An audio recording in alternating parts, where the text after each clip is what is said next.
ನಡಿ. ಈಗ ನೀವಿಬ್ರು ಒಟ್ಟಿಗೆ ಇರ್ಬೇಕಷ್ಟೇ. ಹೊರಗಡೆ ಹೋಗೋ ಯೋಚನೆ ಕೂಡ ಮಾಡಬಾರ್ದು. ಇಲ್ಲ ನನ್ನಷ್ಟು ಕೆಟ್ಟವನು ಯಾವನೂ ಇರಲ್ಲ.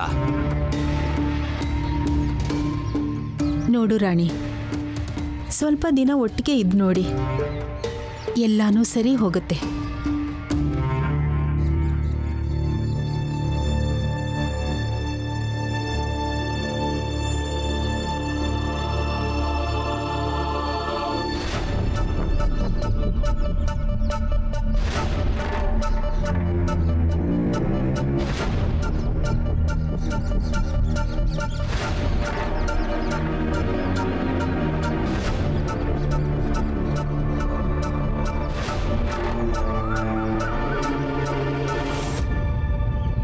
ಈ ಮನೇಲಿ ನನ್ನ ಎಲ್ಲರೂ ತಪ್ಪು ತಿಳ್ಕೊಂಡಿರೋರೆ. ಅಮ್ಮ ಇದ್ದಾಗ್ಲೂ ಎಲ್ಲರ ಮಧ್ಯೆ ನಂದೇ ತಪ್ಪು ಅಂತ ಹೇಳ್ತಾ ಇದ್ರು. ಅಮ್ಮ ಹೋದ್ಮೇಲೆ ಅಪ್ಪನೂ ನಂದೇ ತಪ್ಪು ಅಂತ ಹೇಳ್ತಿದ್ದಾರೆ.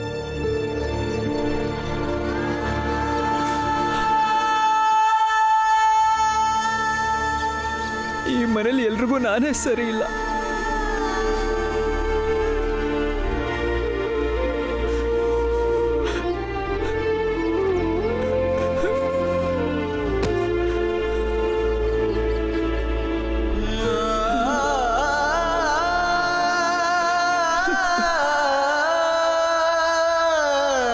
ನಿನಗನ್ಸಿರ್ಬೋದು ಭೀಮಾಬಾಯಿ ಇವ್ರನ್ನೆಲ್ಲ ಹೆತ್ತಿರೋದ್ರಿಂದ ಅದಕ್ಕೆ ಇವ್ರನ್ನ ಚೆನ್ನಾಗಿ ಅರ್ಥ ಮಾಡ್ಕೋತಿದ್ಲು, ಚೆನ್ನಾಗಿ ಮಾತಾಡ್ತಿದ್ಲು ಅಂತ. ಆದರೆ ನೀನು ಪ್ರಯತ್ನ ಪಟ್ಟರೆ ಇವ್ರನ್ನೆಲ್ಲ ಅರ್ಥ ಮಾಡ್ಕೋಬೋದು. ಮತ್ತೆ ನೀನು ಅರ್ಥ ಮಾಡ್ಕೊಳ್ಳೇಬೇಕು.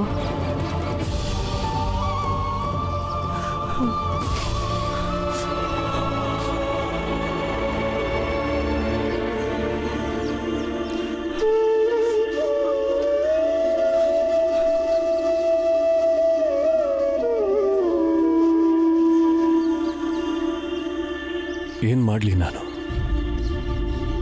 ಬಾಲಂಗ್ ಹೆಂಗ ಅರ್ಥ ಮಾಡಿಸೋದು? ಅವನು ಏನು ಯೋಚಿಸ್ತಿದ್ದಾನೋ ಅದು ತಪ್ಪು. ಅವನು ಮಾಡಕ್ ಹೊರಟಿರೋದು ಕೂಡ ತಪ್ಪೆ.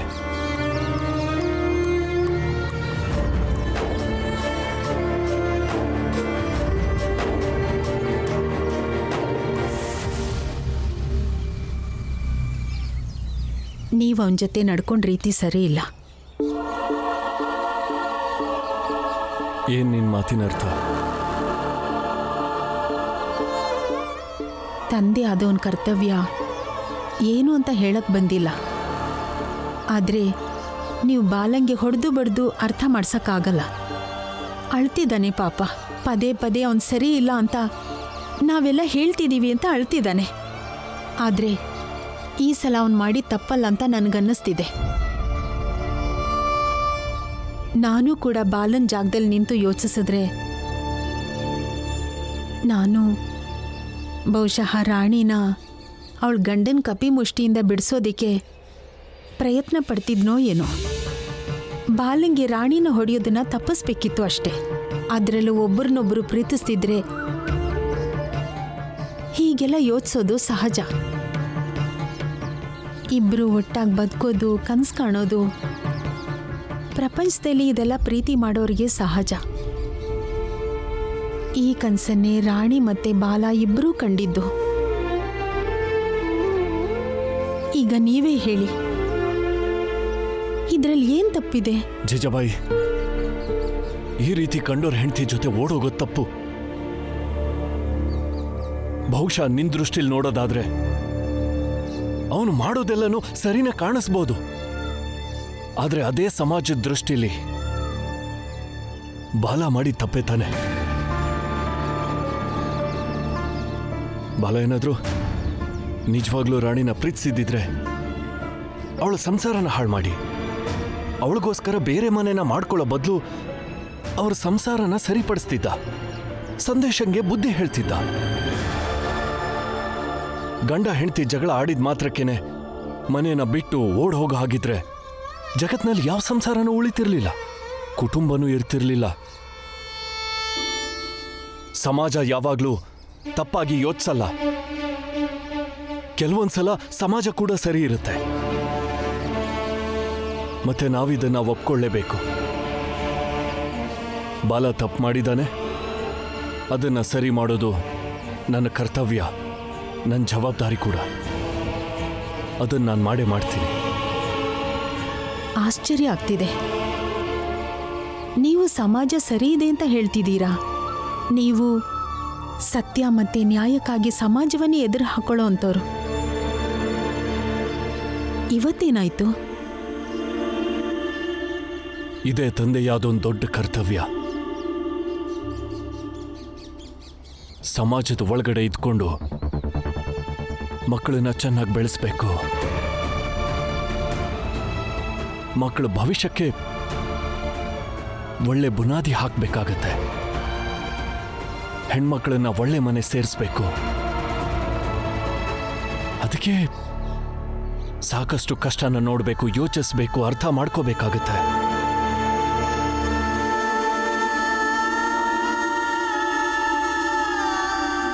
ನಾಳೆ ದಿನ ಈ ಜನಕ್ಕೆ ಈ ಬಾಲ ತುಳಸಿ ಮತ್ತೆ ಮಂಜುಳಾ ಅವರಣ್ಣ ಕಂಡೋರ್ ಹೆಂಡ್ತಿನ ಓಡಿಸ್ಕೊಂಡು ಹೋದ ಅಂತ ಮುದ್ರೆ ಓದ್ತಾರೆ. ಆಗ ಮಂಜುಳಾ ತುಳಸಿಗೆ ಗಂಡು ಸಿಗ್ತಾರ? ಇದನ್ನೇ ಇಟ್ಕೊಂಡು ಭೀಮಂಗೆ ಆನಂದಂಗೆ ವ್ಯಂಗ್ಯ ಮಾಡ್ತಾರೆ. ಬಾಲಂಗೆ ಯಾರು ತಾನೇ ಮರ್ಯಾದೆ ಕೊಡ್ತಾರೆ? ಹೇಳು ಜೀಜಾಬಾಯಿ, ಹೇಳು.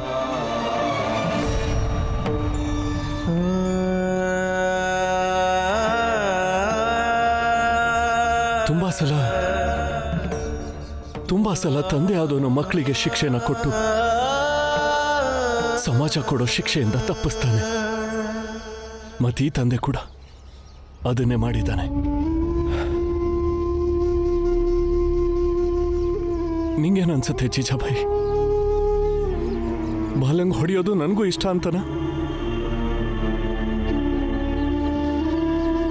ಇಲ್ಲ ಜೀಜಾಬಾಯಿ, ಇಲ್ಲ.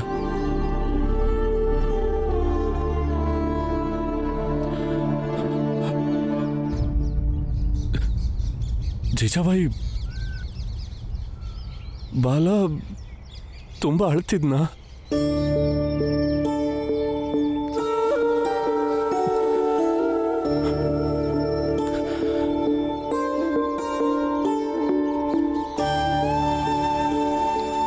ಬಾಲನ ಹತ್ರ ಮಾತಾಡು, ನೀನೆ ಅರ್ಥ ಮಾಡಿಸು.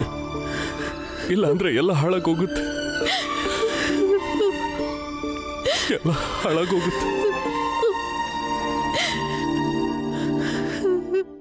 ಗುರುಗಳ ವಿಷಯ ಏನು ಅಂದ್ರೆ, ರಾಮ್ಜಿ ಮತ್ತು ಅವನ ಕುಟುಂಬ ಸೇರಿ ಆ ರಾಣಿ ಮತ್ತೆ ಸಂದೇಶನ್ ಸಂಸಾರನ ಸರಿ ಮಾಡೋದಕ್ಕೆ ನೋಡ್ತಿದಾರಂತೆ. ಹೌದು ಚಿದಾನಂದ್ರೆ, ಈ ರಾಮ್ಜಿ ಮತ್ತೆ ಭೀಮ್ರಾವ್ ಅಷ್ಟು ಸುಲಭವಾಗಿ ಯಾವತ್ತೂ ಸೋಲು ಒಪ್ಪೋರಲ್ಲ.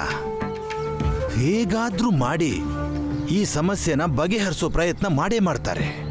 ಆದರೆ ಸಮಸ್ಯೆ ಬಗೆಹರಿಯೋದಿಲ್ಲ ಪಂಡಿತ್ರೆ, ಬದಲಾಗಿ ಇನ್ನಷ್ಟು ಜಾಸ್ತಿ ಆಗುತ್ತೆ. ಬೇಕಾದ್ರೆ ನೋಡ್ತೀರಿ, ಇಷ್ಟರಲ್ಲೇ ರಕ್ತನೂ ಹರಿಯುತ್ತೆ. ರಕ್ತ ಹರಿಯುತ್ತೆ ಅಂದ್ರೆ? ಸೇಡು ತೀರ್ಲೇಬೇಕು. ನನಗೂ ಮತ್ತೆ ಆ ರಾಣಿ ಗಂಡಂಗೂ. ಗುರುಗಳೇ, ನಾನು ಸಂದೇಶ ಒಂದೇ ಜಾತಿಯವರು. ನಮ್ಮಿಬ್ರು ಶತ್ರುಗಳ ಜಾತಿನೂ ಒಂದೇನೆ. ಅವನ್ ಶತ್ರು ಬಾಲ. ಆ ಕೆಳಗು ವರ್ಗದವ್ರ ಜೊತೆ ಹೋಗಿ ಸೇರಿರೋನು ನನ್ನ ಶತ್ರು, ನನ್ನ ತಮ್ಮ ಮಂಗೇಶ.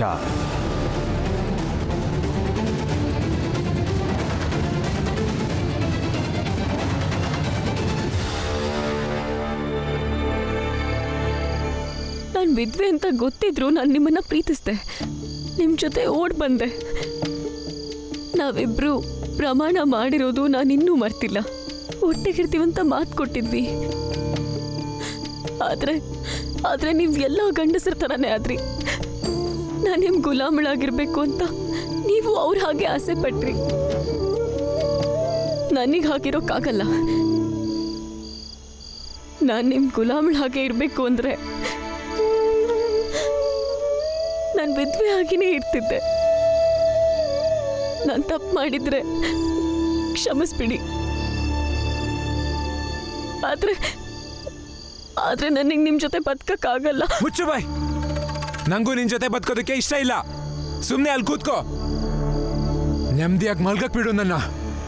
ನನ್ನ ಜೊತೆ ಬದುಕಕ್ಕಾಗಲ್ವಂತೆ.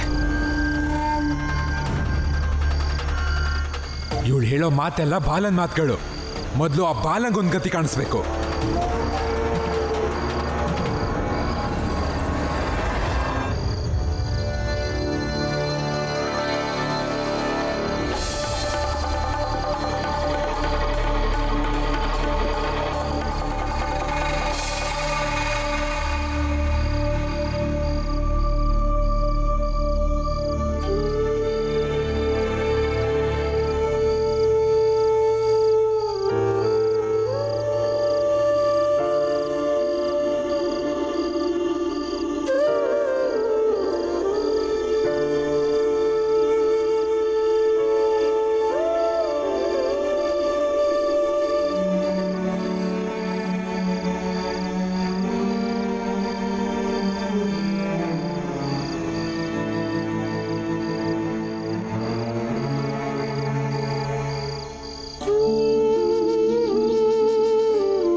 ಯಾವ ಕೈಗಳನ್ನು ಹಿಡಿದು ನಡೆಯೋದನ್ನ ಹೇಳ್ಕೊಟ್ಟಿದ್ನು ಅದೇ ಕೈಗಳಿಂದ ಇವತ್ತು ನಾನು ಬರೋ ಥರ ಹೊಡೆದಿದ್ದೀನಿ.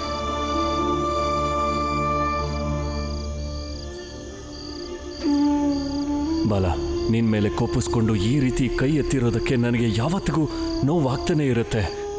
ಆದರೆ ಈಗಲೂ ನಿಂಗೆ ಅರ್ಥ ಆಗದಿರೋದೇನೆಂದ್ರೆ, ನಾನು ಈ ರೀತಿ ಏನಾದರೂ ಮಾಡಲಿಲ್ಲ ಅಂದಿದ್ದಿದ್ರೆ ನೀನು ಮಾಡಿದ್ದು ಒಂದು ಕೆಲಸದಿಂದ ನಮ್ಮ ಇಡೀ ಕುಟುಂಬನೇ ಬಲಿ ಕೊಡಬೇಕಾಗ್ತಿತ್ತು.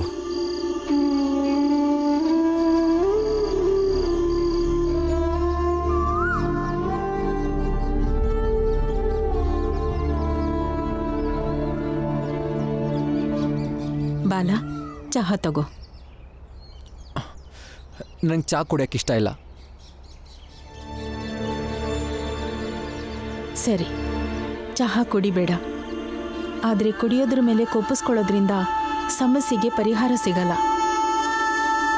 ಆದರೆ ಈಗ ಬಂದಿರೋ ಸಮಸ್ಯೆಯಿಂದ ನಮ್ಮನ್ನಾಗಲಿ ನಿನ್ನನ್ನಾಗಲಿ ಇದು ಕಾಪಾಡೋದೂ ಇಲ್ಲ. ನಾನೇನು ಚಹಾ ಮೇಲೆ ಕೋಪ ತೋರಿಸ್ತಿಲ್ಲ. ನನಗೆ ಈ ಪರಿಸ್ಥಿತಿಯಿಂದ ಹೊರ ನಡೆಯೋಕ್ಕೂ ಇಷ್ಟ ಇಲ್ಲ. ನೀವೆಲ್ಲ ನಿಮ್ಮ ಕೆಲಸ ನೋಡ್ಕೊಳ್ಳಿ, ನಾನು ನೋಡ್ಕೋತೀನಿ. ಬಾಲ, ನಾನು ನಿನ್ನ ಮಲತಾಯಿನೇ ಇರಬಹುದು, ಆದರೆ ತಾಯಿನೇ ತಾನೆ. ನನಗೆ ನಿನ್ನ ಬಗ್ಗೆ ಚೆನ್ನಾಗಿ ಗೊತ್ತು. ಇಲ್ಲಿರೋರು ಎಲ್ರಿಗಿಂತ ನಿನಗೆ ಚಹಾ ಇಷ್ಟ ಅಂತ. ಬಾಲ, ನಮ್ಮಲ್ಲೇ ಜಗಳ ಅಂದ್ಕೊಂಡ್ರೆ ಅದು ಸರಿ ಹೋಗಲ್ಲ.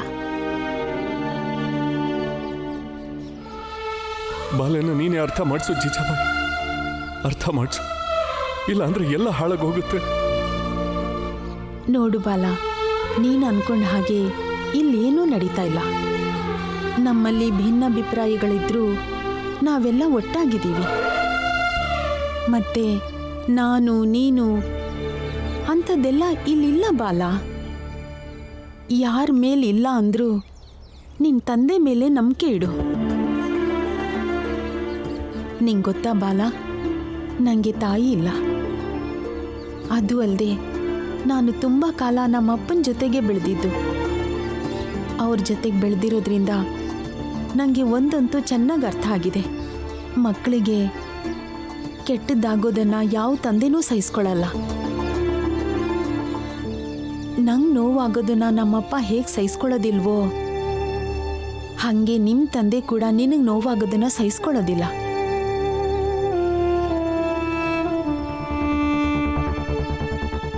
ನನಗೇನೂ ಅರ್ಥ ಆಗೋದು ಬೇಕಾಗಿಲ್ಲ. ಬಾಲ,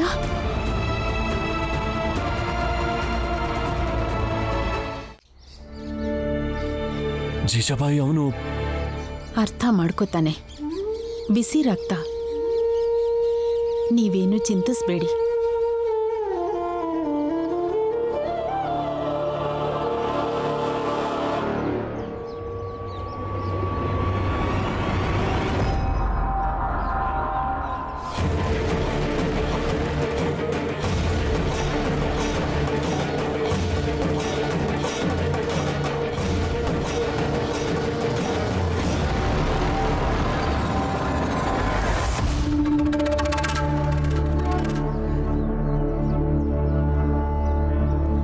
ಬಾಲ ನಿಮ್ಮ ಮಗ, ಹೆಚ್ಚು ಕಮ್ಮಿ ನಿಮ್ಮ ಥರನೇ ಅವನು. ಆದ್ರೆ ಬಾಲ ಈಗ ಎಲ್ಲಿಗೆ ಹೋಗ್ತಿದ್ದಾನೆ? ಕೋಣೆಯಿಂದ ಹೊರಗೆ ಹೋಗೋ ಹಾಗಿಲ್ವಾ ಅವನು? ಅತ್ತೆ ಜೊತೆ ಕೂತಿರ್ತಾನೆ. ನೀವು ಅನುಮಾನ ಪಡಬೇಡಿ. ತಗೊಳ್ಳಿ, ಚಹಾ ಕುಡೀರಿ.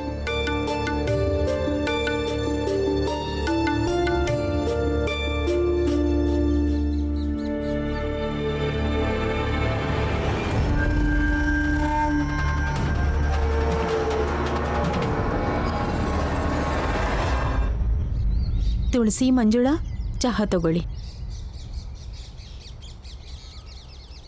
ತಗೊಳ್ಳಿ.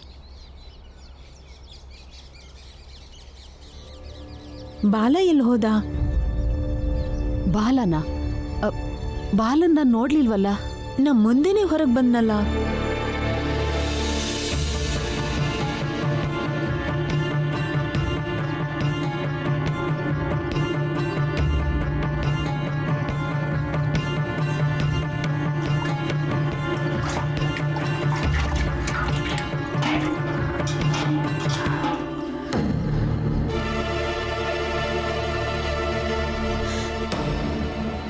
ಎಲ್ಲಿ ಹೋದ್ರು ಇವರು?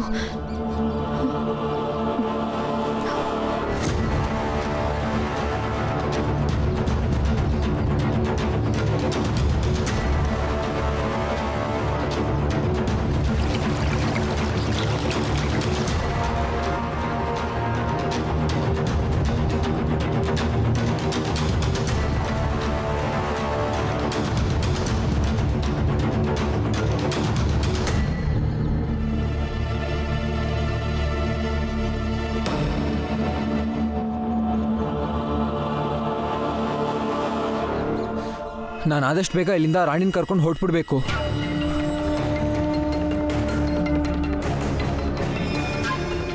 ಈಗ ನಾನು ಕಳಿಸೋ ಜಾಗಕ್ಕೆ ಯಾರೂ ಬರೋಕ್ಕಾಗಲ್ಲ. ಇವತ್ತು ನಾನಿನ್ನ ಕೊಂದು ಎಲ್ಲಾನು ಕೊನೆಗಾಣಿಸ್ತೀನಿ.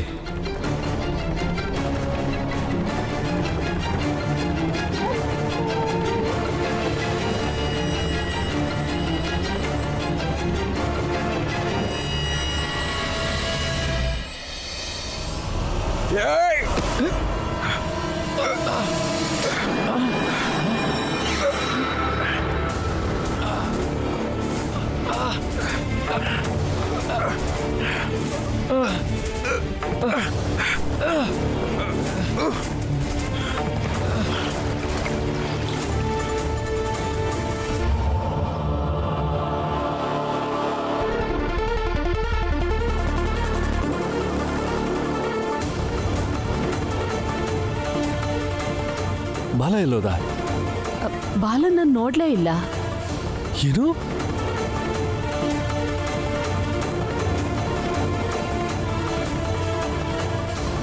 ಜೀಜಾಬಾಯಿ, ಏನ್ ಹೇಳಿ? ಬಾಲ ಎಲ್ಲೋದ? ಬಾಲ ಆಗ್ಲೇ ನಮ್ಮ ಮುಂದೆನೇ ಹೊರಗೆ ಬಂದ್ನಲ್ಲ. ಆಗ್ಲೇ ನಿನ್ನ ಹತ್ರ ಹೇಳ್ದೆ ತಾನೆ. ಈಗ ನೋಡು, ಎಲ್ಲಿ ಬಾಲ? ಉತ್ತರ ಇದೆಯಾ ನಿನ್ನ ಹತ್ರ? ಅಪ್ಪ, ಕೋಪಿಸ್ಕೋಬೇಡಿ. ನಡೀರಿ, ಬಾಲಣ್ಣನ ಹುಡ್ಕೊಂಡು ಬರೋಣ.